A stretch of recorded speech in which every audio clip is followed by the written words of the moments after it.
Hello well-wishers and welcome to my channel Aspiring Minds. In today's video, we are going to discuss lines written in early spring by William Wordsworth. So grab your virtual seats and let's begin. William Wordsworth was a major English romantic poet who, along with Samuel Taylor Coleridge, helped to launch the Romantic Age in English literature with their joint publication of lyrical ballads in the year 1798. Wordsworth's poetry is known for its celebration of nature, exploration of human emotions, and its emphasis on the ordinary in life. Lines Written in Early Spring was composed by William Wordsworth in the year 1798 during a period when he and Coleridge were collaborating on lyrical ballads. The poem reflects on Wordsworth's deep connection with nature and his concerns about the state of humanity during the Industrial Revolution.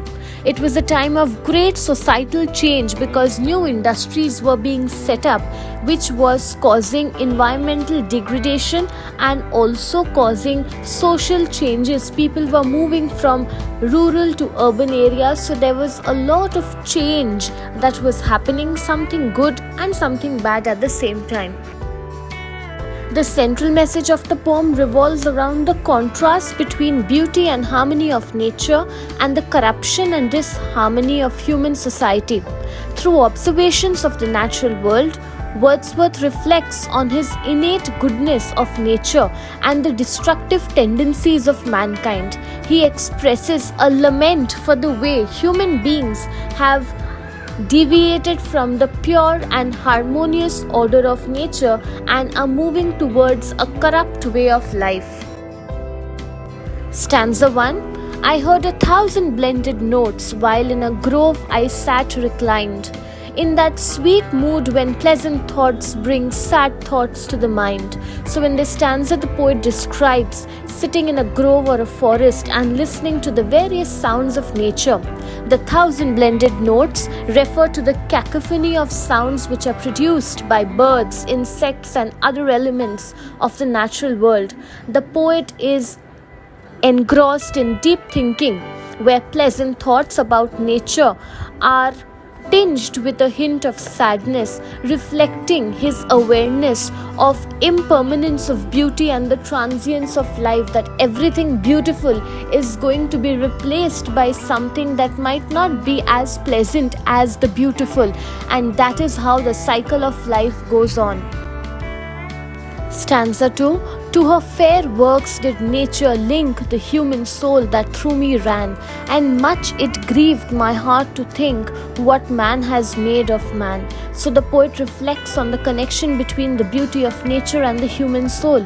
He laments the fact that humanity, despite being so closely linked with nature, is now destroying nature through its actions. The phrase, what man has made of man, suggests that the poet's disillusionment with the state or the condition of human society, where people are no longer wanting to live in harmony, not just with other human beings, but they are also destroying the forces of the natural world.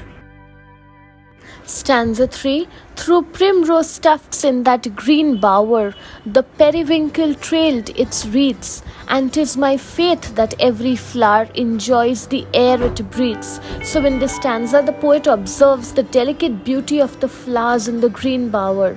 The primrose and the periwinkle symbolize the purity of nature. The poet expresses his belief that every flower derives happiness and pleasure from the simple act of breathing in the fresh air, emphasizing the sense of joy that is present in the natural world, that it tries to extract happiness and energy from the things around him, unlike human beings who are not just trying to become enemies to other human beings, but they are also not being able to tune themselves to the natural world.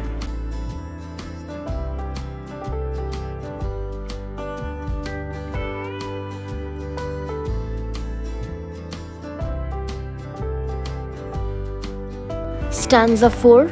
The birds around me hopped and played, their thoughts I cannot measure.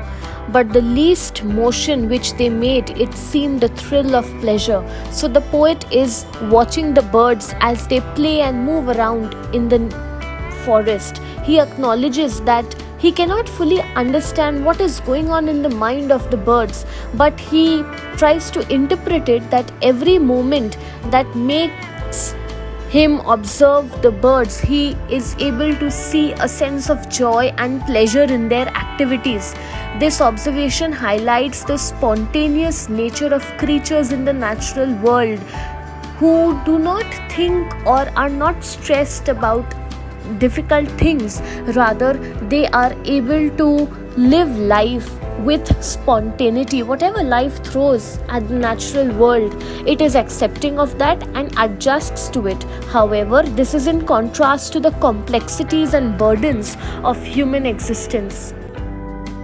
Stanza 5. The budding twigs spread out their fan to catch the breezy air, and I must think, do all I can, that there was pleasure there. In this stanza, the poet observes the budding twigs reaching out to catch the breeze. Twigs are small branches of trees. He interprets this action as a sign of pleasure, happiness, energy, suggesting that even the most simple elements of nature, that is maybe a twig that we may not even have our attention on, can derive joy by simply living in this world, simply existing.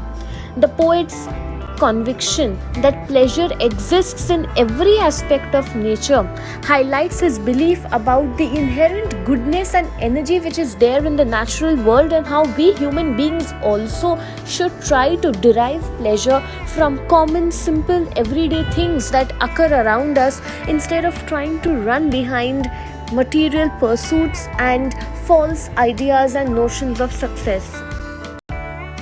Stanza 6.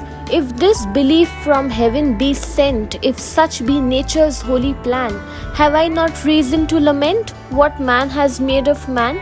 So in the final stanza, so beautifully, the poet reflects on the origin of his belief in the goodness of nature. He suggests that this belief may be inspired by God. It is a part of nature's holy plan. However, the contrast between the purity of nature and corruption of humanity leads the poet to lament the state of human beings. He questions whether he has reason enough to be sad about the destructive actions of mankind, which have disrupted the harmonious order of the natural world. So if I may talk about the major themes of the poem, the first is beauty and harmony of nature. The poem celebrates the sense of beauty and energy which is always there in the natural world, portraying it as a source of joy and inspiration. Wordsworth also laments how human beings have disconnected from the natural world and are trying to destroy nature because they are no longer in tune with nature. They are in a sense of separation from nature.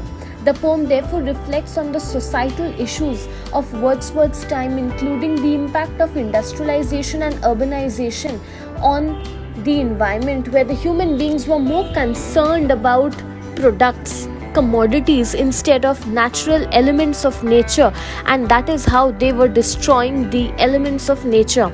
And lastly, the poem explores the theme of impermanence, emphasizing that beauty is something which is not fixed and change is something which is inevitable.